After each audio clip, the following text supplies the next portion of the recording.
All right. I was asked to repeat the presentation that I had done on the Concord Flyer a few weeks ago. That presentation was about an hour, but I'm going to go over some of the items a little bit quicker. But the important parts of the highlights and stuff like that, I'll definitely cover. And I'll make sure it's interesting as well as we go through this. So a lot of neat stuff that a lot of us missed because we were tied up with doing other stuff during the convention. So the objective of this presentation is, why do we need castings? I'm going to go over that.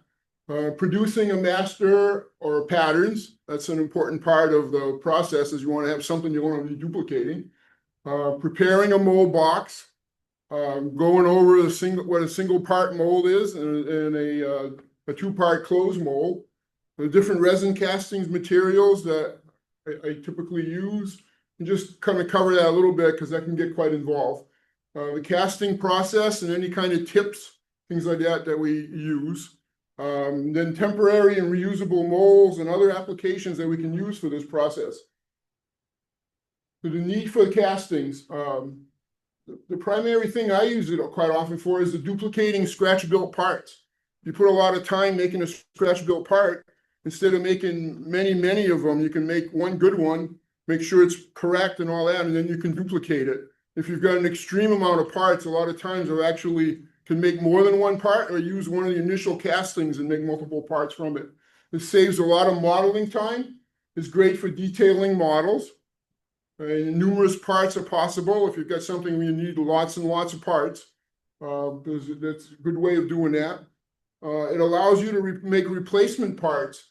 If something got damaged or something was missing, you can make replacement parts from other things that were there, repairs. It's a fun, creative process. As you start doing this, you learn different things and ideas or come about, and you can end up doing that. Here's a few quick examples. What you're seeing over here is a replacement part that I made for an old kit. This is an old chimney casting that I made. I've used that in dozens and dozens of places. Here's some detailed parts for the interior of a building. Instead of making all these furnitures in the bed over and over again, you just make one good one and then you can make duplicates of it. This is a photo from one of the first stations that I had made at the Heritage Park Railroad Museum over here. You can see a little bit of that station. That was from a very early photograph before it was installed on the layout. And there are a lot of detailed parts in there. So here's some examples of detailed parts that were made on the outside of the station. You can see the main thing I want to concentrate on over here is the over decorative part on top of the doors and the windows. And there's a key box, a lantern, and a few other details that you work out. These were all shaped by wood, but if you had to make a lot of these, I didn't have that many on this model. But if you had, let's say, 30, 40 of these to make, it would be a lot easier to make a casting of that part and then be able to add it to all your windows. Here's another scratch-built building. I wanted to make a stone foundation here, so that's actually carved using wood burning technique with wood foundation. And then I made a set of stairs, and immediately I could see there was needs for more of these stairs. So you can see the second one is actually a casting. There's multiples. I've used those in a lot of different places. So here's examples of those castings I was just talking about for the stairs. And all of these parts over here, like boxes and crates and all of that kind of stuff, is all parts that you make. Eventually you find you get a lot of these parts, and then you can end up using them for different things, as I'll show you in a second. There's an idea. Goodness, my idea is highlighted out. I'll go by memory.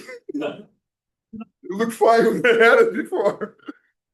So this idea was in 2002. What I did is we used to send in little ideas of the days for the switch tower. And I showed how you could make stairs using layers of sheet styrene. And then you had these all correct and all that, and you clean them all up. So I'm going to go by memory. And what my idea was over here is you make one really good one. And then after that, you can make a duplicate of them using a casting process. And then just kind of like once you cast a bunch of these things, you end up with the precast steps. Stairs is what that was saying over there. So So here it is right here. These are very old molds. I had made that a long time ago. You can see the mold has been damaged due to poor storage, aging, and tears. But here's the case where there's a master, and then there's finished stairs, and that's a very useful part. You'll see. Whoops. Yeah, okay. So I'm like, so you can see in here there was a tear that was repaired. I just want to briefly show that there's a tear in the mold because it was old. That can end up being repaired with silicone, or the next time you're making a silicone mold, you can pour some of that in that gap, and you can end up repairing parts that way. But so I'm gonna go back over here just a second. You'll see that this mold over here is also not filled completely. So it's kind of an interesting process because you'll notice the stairs are different heights. And I also found out that some of them were too long because it became a platform. So you can actually cut the parts or fill them the amount you need. So you can make 2 stairs high just by not putting as much resin in your part. Or you can, eventually I took one of the other cast parts, shortened it, and made another mold. So I had just stairs that go up against a building, basically perpendicular. So there's a lot of things you can end up doing with that. I try to identify the master. Jack Ellis and I discuss this sometimes. One of the things that you try to do is to make sure you don't use your master. What I mean by that is you make a really nice part. It's pretty easy to take that master and use it on your model. You try to avoid doing that. The molds eventually wear out and you want to make some more. You're better to keep your master intact and preserve it somewhere. So I try to identify the master that way. So here's a simple 1-part open mold. And those are parts that I ended up making with the exception of that little red thing over here. And I'll show you that in a second. So you can see that there's a few crates over here that I made. Those are actually calculator keys that I scribed out and put styrene on to make crates. I like when I'm making a mold, sometimes if I got extra space in here, I thought this little button would be useful for stuff down the road. It could be like runway markers or stuff like that. I have never used any, but I've made quite a few. But you can see over here, the simple mold was right there. This is actually just using one of those plastic trays that you end up, with screws or nails come in. If they look nice, I'll end up keeping them. Sometimes they make a pretty nice, simple mold box. I'm going back to show you the slide again. You can see those crates, and here's some of those parts that I was just making that I just showed you. So that's what the finished parts look like when they're painted. So usually you try to store those things. I use a lot of these plastic kind of boxes. In this case, if someone wants to look at them, my masters are in the corner here. And then I've got some of the finished parts that are there, as you can see right over here. So it's kind of nice when you have a bunch of finished parts and you put them in storage boxes like that, and you're detailing a scene. You don't have to, it's kind of like when you're painting figures, you don't paint one at a time, you'll paint a bunch of them and put them away. And when you're detailing a scene, you can select from the parts that you've already made. It makes it a lot faster when you're building a model. You can see over here, this is a very old scratch-built model that I made when I was a teenager. I used a photograph in HO Primer. It was a Jack Wart model, I found out later on, but I recently wanted to put more details in there, so I took this part of it apart, and you can see those are some of the cast details in the back here. When you're looking through the window and the lights, it's a good place to put, sometimes your castings are not as perfect, the little bubbles or something, but it's nice to put them inside and no one really notices that part of it. Here's how to make some of the scratch-built parts. And it is pretty simple things where you got, a block and you shape it to get it top of a trunk. And then you put strips of styrene to get, the straps and the hasp and all of that. You can end up making a part like that. Here's a barrel made out of an old knitting needle. You could obviously use regular styrene things as well. But so I put little bands with the thin strips of polystyrene and then scribed the wood barrel on it to actually make the scratch-built barrel. So here's a variety of those parts.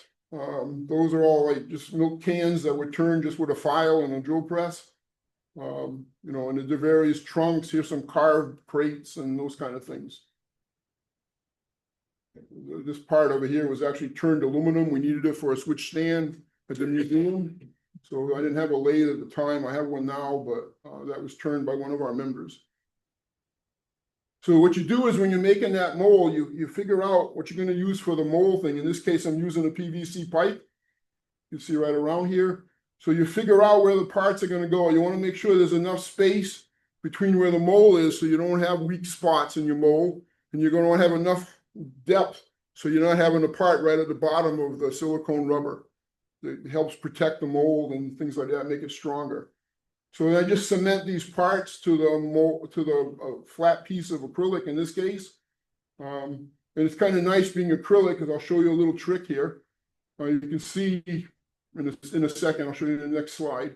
You can see the parts are in there. Here's a piece of sliced PVC pipe. And then I used clean clay. It's a non-hardening clay. It's not the soil kind. It's it's regular. It never hardens. You put it on a piece of acrylic thing like that. So that'd be ready to pour the mold. You can see looking at the bottom, there's another little trick. That clay is very useful for a lot of things. You'll see me use it in a couple of places here. Besides sealing around the PVC pipe so that the resin doesn't flow underneath it, I've also used it to fill some of the hollow parts. Remember I mentioned about the calculator keys? This was a commercial part that was one of those small rubbery kind of things that's not made very well. So I cleaned it all up. I refiled the edges and all of that, but it was hollow. So I didn't want resin to flow underneath. So by filling it with clay before you cement it in there, you prevent a lot of leakage underneath your part. It's also good if you got a hollow part to fill it in like inside of a chimney. You fill it with that clay and then that resin doesn't end up going inside there.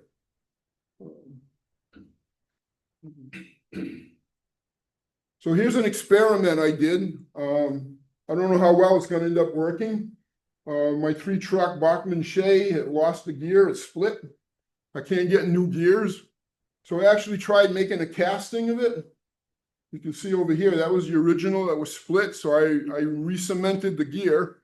And then I made several little molds to try to get the right durometer of the rubber and the silicone and all that. And actually cast the gear. And then put that gear in this place. And I've actually been running the locomotive, not a huge amount. It's not like we're running every day, but I've run it up and down my grade and it's pulling cars and everything else. So it's holding up at this point until I can get the new Northwest Short Line metal gears or things like that. So it's a little experiment. I don't know how well it's going to work, but you can see that it produces fairly accurate parts to be able to do that with care. Here's where you want to duplicate parts. My grandfather used to hunt in Rangeley, and I know this is a Sandy River and Rangeley Lake spike he probably picked up. And I thought it would be neat on one of the clinics I had done at Dairy Fun Night. I thought it would be neat to use that as a 2-part mold example. So you can see here that I've used that same mold and I make lots and lots of parts. What's also interesting is here's a repair where I didn't quite fill the mold and I put some different color resin and it joined right in with the other one. It still makes a usable part. What you're seeing is this the normal spike, the narrow gauge one, and then some clear resin, white resin, and then painting them silver, and then putting a rusto. When you look at it, it looks just like real spikes, other than it weighs almost nothing. So here's a 2-part mold with that example. Here's the first part of that, and I'll go in more detail on another one. But here's the spike put in there with a fill space, a vent, and then those little acorn nuts, and the spike is halfway into clean clay. In this case, I used Lego blocks to make a mold box. It makes a pretty nice box. It's it can vary the size pretty easily.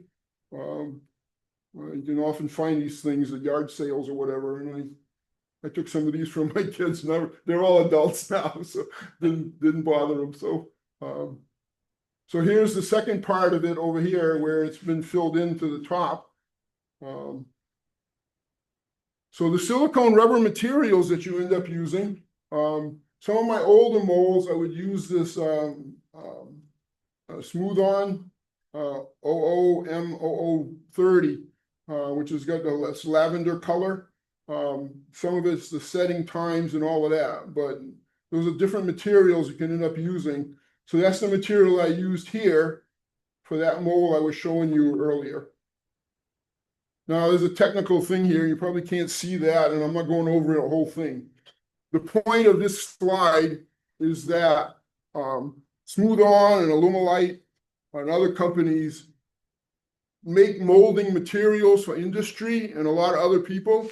Some of them are more geared to hobbyists, but some of the materials on this list are high production materials, which we don't really want to use. What you want to look at is a material that gives you a reasonable amount of time to work with, a reasonable durometer, and easy to apply. Typically, a 1-to-1 mix is the easiest to deal with. So I'm not going to go over all of that. The two I tend to use are over in here. Now lately I've been using the aluminite. So here's the specs and all that. You know, there's some things with the pot life, cure time, and those are the kind of things you want to worry about, the durometer. Once you find one that works well, I find the mold material itself, the silicone, is not as fussy for us as the resin is. And I'll talk a little more about the resin when I get to that part. You mentioned durometer. What's that? It's basically the hardness of the rubber, how flexible it is. Oh, Okay. A really low durometer, you get a really flexible, like jelly, you know, like a gummy bear or something like that. You know, jelly, where you get a high durometer, you get like bowling balls, or that real hard material that you talk about. So that's the range of that. So that's what I was explaining about. There's a lot of material that just going over basically an overview. This could be like a 3-part presentation, which if you really want, there's a lot to learn. The thing on my handout, there's some links on the back of it, on the bottom of it, I'm sorry. On the bottom of it, those websites have a huge amount of information. Like most things today, you go there, they'll show you how to make the molds, what kind of durometer to use, what's available, tricks and all that kind of stuff. So I'm not going to go over it. This is a material that's more readily available, I think, right now. Either one is, but Alumilite has a whole bunch of materials that are available. They're easier to get because they tend to be in hobby stores, things like Hobby Lobby or Michael's or things like that. They have that material there. Hobby shops will have them as well. Different places. They have kits, but Alumilite has a whole bunch of hobbyist type of products available. So that's the one I've been using, this amazing mold maker. So here's a little better what these specs we're talking about. They're equal parts A and B. Makes it easy to measure. You can measure by volume instead of dealing with weights and little precision scales and things like that. The work time is 6 to 8 minutes, reasonable to fill a mold. Demold in 30 minutes, and then you full cure in 24 hours. There is a note here. Sometimes people use molds to duplicate 3D parts. They actually have a warning on this one that it may not be compatible with all 3D parts. I haven't run into that, but if you were molding using this material, you want to run a little test. Here's the RTV, room temperature vulcanizing is what that stands for. There's a whole bunch of different mold materials that you see available. I did make some molds with this. I used the quick set. That was it's got a more of a ratio. You'll see I had to deal with like syringes and stuff like that to get the mix more correct. There was a much firmer, stiffer mold. Probably last a lot longer than those softer, the lower durometer molds. You can see over here, the 10-to-1 ratio makes it a little bit more complicated to use. It's got a 30-minute work time, which is good, and it demolds in 8 to 18 hours. It made very nice molds. I have those molds that I've used 15, 20 years ago, and they still work fine. So here's the casting resin materials. You can see this is when I first did this presentation in Dairy Fun Night, I actually did a live pour in front of people. So you could actually see where the resin was curing. Interestingly, the thicker parts cure faster than the thinner parts. That's a chemical reaction that's basically happening within the resin. So you see when it's turning white, it's getting this curing process. If you've got some white forming inside your thing, you don't have much time left. Eventually it'll become solid. These are all urethane type resins. This goes on forever, literally. But you have to remember some of those materials are for industry, where they're making a prototype of like a drill housing, and they want material that's as tough as what they're going to be producing on a production line. So those are materials they select. Smooth On sells resin in small quantities for hobbyists, but they'll sell it in 55-gallon drums. I'm like, a lot of people buy it in 5-gallon pails if you're making like body casts or something for theater work and all of that. The smooth cast ones are the ones we tend to, Micro Marks used to sell these. I think they've rebranded them into their own labels because they're now, like last time I checked, they were, they weren't, said they were out of stock. So I think they've just put it in their own labels. But you can see the Smooth Cast 300 series is what's useful for us. The important things I want to show a little bit, it's going to be hard for people to see this, but there's a Smooth Cast 300 Quick. You do not want to use that because it sets in, pot life is 10 seconds. Okay. And it cures in 4 to 5 minutes. Okay. If you were making a large part like this, you might get away with that, but I would definitely not use the Quick. But it's the same issue with the one just below it. That 300 is 3 minutes. Yeah. That's not a lot of time to work. You just mix this stuff and you start to pour it, and you'll find it's solid. So if we're making small parts, like what I've been showing you, you need more time to fill each of those things. So you want to get material that has a longer working time. That cure time of like 30 minutes.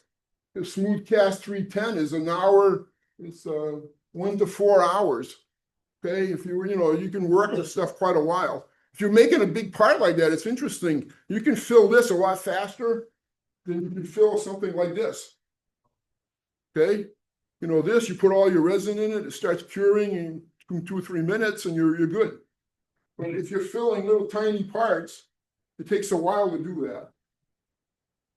So again, I don't want to go through all of those different specs, but you want to watch that. I bought some of this stuff. This is more for industry. Task 4, it's a super strong plastic. It's really neat for really, really thin sections. People that make like auto models, or trucks or things like that, they have a very thin section. It's perfect for that kind of stuff. I did experiment with it. It worked pretty well, but unless you've got something very elaborate. I made this quick example for people because when we were at the Concord Flyer, there were several other clinics that were talking about 3D printed parts. And the question's sure to come up. Why would I make castings when I can do 3D printed parts? I think there's places for both things. Okay. 3D printed parts are really good for complicated things, like if you're making figures or animals or horses or things like that, they're excellent for that. If you've got parts with a lot of variation, like these carved stumps, I think this kind of casting, I was able to carve all of these within 45 minutes or an hour, and you get a lot of variations from it. So you can see here's the one-piece mold again, very simple. In this case, it's a sea salt container. You look around, you find that stuff. It's pretty thin wall. Again, it's the same thing. It's all glued to a base. This case here, I use temporary mold material. That's why it's got that yellowish amber color. That's reusable material. I'll talk about that a little bit. You actually heat it in your microwave. You can buy food grade versions. It's really kind of interesting. I never intended on buying this, but I had a guy who used to have Wednesday night work sessions. Guy came over with 2 containers. He wanted me to make a G-scale grill for some RS3 or something. I'm like, and so he brought me this mold material, and I'm like, I really don't want, but it's okay. I played around with it, and it does work.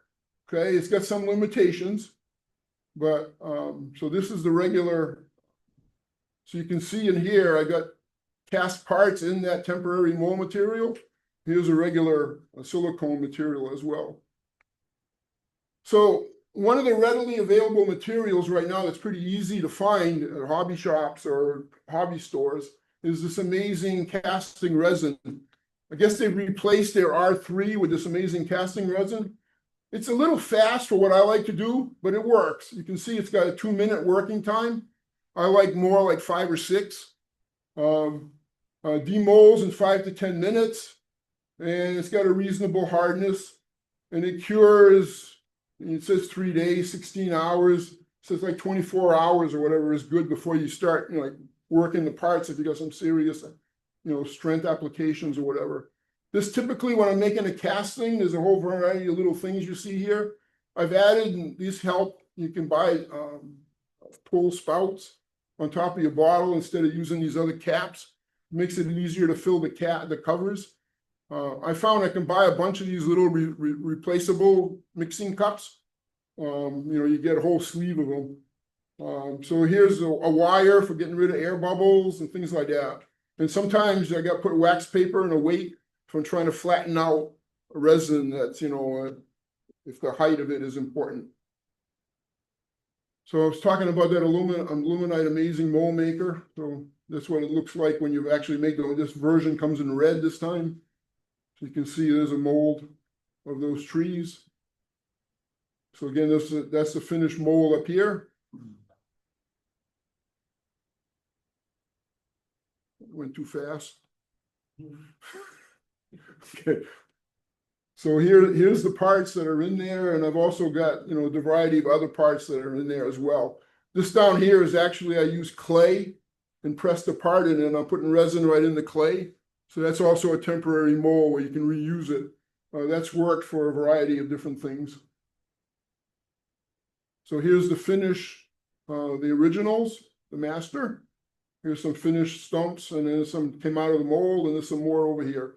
If you wanted to look at those things, I have some over here. I could pass them around, but no, don't do that. Okay. But anyways, if someone wants to look at them, I have a whole variety of them over here. You can see how we can duplicate parts pretty quick doing this. It's interesting because when you look at these, those are composite ones. Those are the ones from the silicone rubber. And you really can't tell the difference when you're looking at those this way. When you're pouring resin, one of the tips that I have is it's pretty hard to predict how much resin you're going to use. They recommend like rice or so. I've never done that. I'm like, you may put rice in your bowl and then dump the rice and figure out how much resin. I'm like, I usually figure out eyeballing it. Once you make 1 or 2, you got a pretty good idea how much resin you're going to be using. But the trick is when you're doing that, I try to keep another one of my molds handy. So if I have too much resin, instead of just letting it cure in the cup, I'll pour it in something else and you get extra parts along the way. One of the parts that I do as well is I can use up a lot of resin in a hurry. I have these flat rubber molds that I've made, silicone rubber molds for roofing material. And I'll just leave it on a plate of glass and I'll pour the leftover resin and smooth it out on top. It makes really neat parts. You can see a little close-up of it. You can see they can be pretty thin, but that's actually shingles. And these are after they're painted. And that's what they look like on the blacksmith shop. That's at Heritage Park. So then I carved out the top over here to get the ridge. But that's actually from a silicone rubber mold. Here's a scratch-built car interior. And there's a mold made with that more firm material over there, but there's really thin sections. One of the tricks that I use for that is I'll take a wire, and to get rid of some of the bubbles, you can pass a wire in it. That's where the cure time, if you've got a longer working time, you can work out some of those bubbles a little better so you don't end up with little holes on top of the seats. But what's neat with this is you can see right away that this is useful for like if you've got a combine, you only want to use a few seats, or you want to use the seats in a passenger station or stuff like that. How easy or hard is that to get out of the mold where you have thin? Very, very easy. It depends what material you use. The part of it is important is the mix. If you don't get it's one part, 1-to-1. If you don't put enough hardener or something, sometimes you get a more flexible part. So that's where using the right type of resin here helps a lot. The task 4 would be great. It'd take 2 days to cure, but it's really stiff part and it comes out really well. I found having the parts so somewhat flexible is not a bad thing. The shingles, especially if you make them a little more flexible, they contour a lot better. But you know, it's not hard to get out of there. This is a slow setting material that's easier to get than like the Task 4. This is available at hobby stores as well. It's again made by Alumilite. It's actually from their website. It's clear cast epoxy. So far I've been talking about urethane resins, but they have epoxy resins, which we're familiar with them because we use them to make our model water. Envirotex is basically that. This is really, what's nice with this is it has a big working time. You'll see a little bit of the specs. The working time is 45 to 60 minutes. And the tack-free time, 4 to 5 hours, demolds in 24 hours, cures in 3 to 5 days. But the nice part about it is it's got a long working time. So if you've got an intricate part, you can make that or very thin sections, and it hardens a lot better than some of the other parts. What's the shrinkage rate on that? The shrinkage rate, I don't know. It's not bad. I've never had a problem with it getting too small. And like, you know, I haven't lost my parts. I guess the check would be to make a gear out of it. Yeah. I don't think it's that bad. Okay. Yep. This is a reusable mold material. It's kind of strange. I've had mixed reactions with this stuff. You'll make one part really, really nice. The second one I found is a little bit more of a trouble. But they have a food grade. I'm like, why would you use food grade mold material? Well, a lot of pastry people make cakes and they'll make decorative things on top. And so they'll have a master basically, and they'll make, you know, molds to mold chocolate or frosting or stuff like that. So that's where the food grade part comes in. Remember I was talking about the creative part? So here's using that for those stumps. You can see over here is a little funny happening. Some of this is foaming a little bit. I want to show the second time you use this, I don't know if it's moisture or something, but you'll see those parts are no good. Here's a chimney, and this is too big. And these stumps have all grown. It's like the moisture swelled it up. So I find it works well for the first pour. The second pour, I've tended to have more problems. But one of the nice things with this, if you're doing a 3D figure, you can actually embed it in here, and it's clear. So you can actually run a knife and cut it, open your mold part, remove your master, close it again, put a rubber band, and pour the resin on top of it. And when you open it, again, you're not going to get a lot of them, but I've duplicated figures inside of locomotives doing that, you know, where there's arms and things like that. So, oops. Okay, just a close-up. You can see what I was talking about. That's the wrong size. You know, that's completely not usable.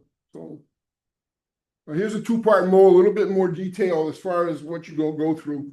This is a commemorative coin when the B&O was going to have a big anniversary. Unfortunately, the snow collapsed their roof and all that got canceled.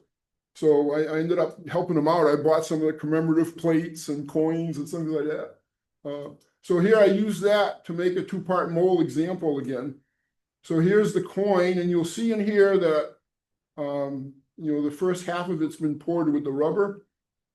And I put a block to fill and a vent to leak these nuts to register the two halves.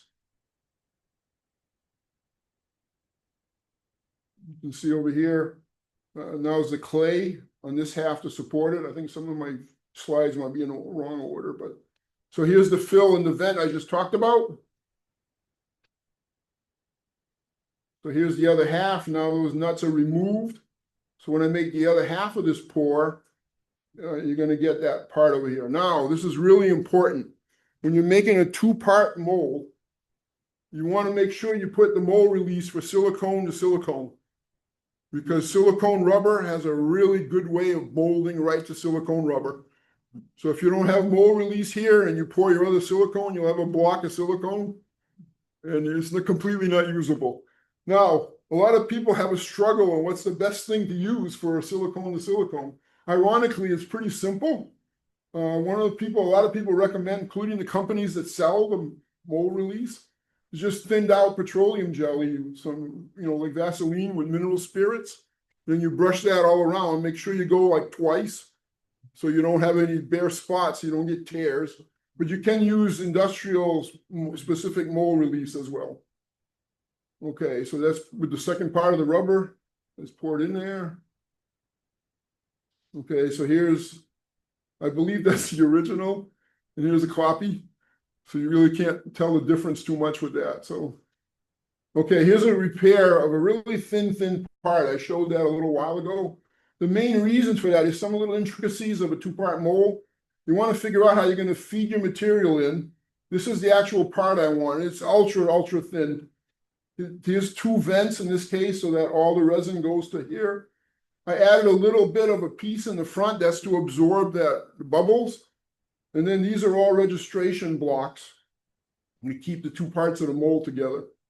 Here's almost there. This is a simple, a very old mold that I had made for the two chimneys. This is kind of unusual. I didn't use the clay for this. I actually made, these are the registration blocks to put in the mold.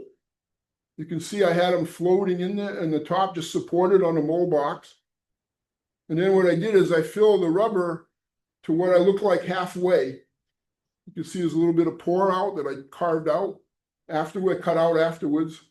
But by doing that, I was able to see from the end, half a chimney, and there was no fill, no vent, and all of that. So I end up pouring from the end. So you can see I've actually poured from this end. And the neat thing about that is if you got leftover resin, you don't need a full length chimney. So you just put resin in the bottom and you get useful parts. Here's some of the parts that are there. Here's a little bit of paint, some things we're used to doing. The mortar.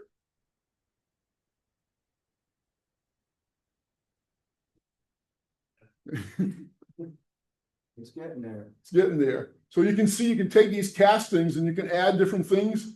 Like here's brass for a chimney on top. There's a variety of things you can end up adding. So you get the usage of that part for a lot of different things. Here's a couple examples of how I've used it. Remember that Matthews station? That's the inside chimney is one of those castings. Here's the blacksmith shop. That forge, I actually used that same casting and cut some of it apart and made the front part of the forge with it. So I used my casting as material to make some of the other details that are in there. Here's a temporary mold. I've been experimenting with UV resin. It's kind of an interesting thing with clay. They use it a lot for like jewelry stuff. I'm still learning how to use that, but you can get some interesting things with that. Here's some small wagon wheel. I had 3 wheels. I was trying to get a 4th one. So they use it for jewelry. You can see some examples of where I made some jewelry with that UV resin. It's very nice for small parts like that. You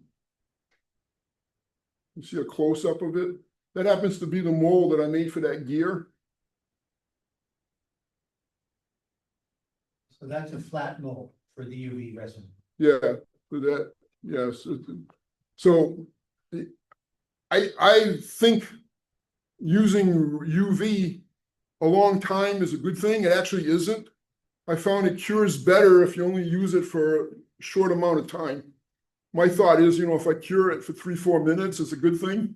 In actuality, 15 seconds, 20 seconds, I've actually found out it cures the part better. Even some thick parts like this. So here's what I use to cure it. You can use a UV flashlight. This is people use for they also use UV curing nail polish and stuff like that. So you can buy these things and you put your parts in them. Here's some other applications that I had a friend that had a 1938 Lincoln, and he had this from a car, and he said, I'd like to make an L for my hub, my wheels. And I'm like, okay, I think I can do that. So I took this piece that was broken off of a car and trimmed that out. And you see it's curved because it went on a fender. So by putting clay underneath it, I was able to make a mold. Here's a typical thing I've been talking about. So here's this L. with a mold box.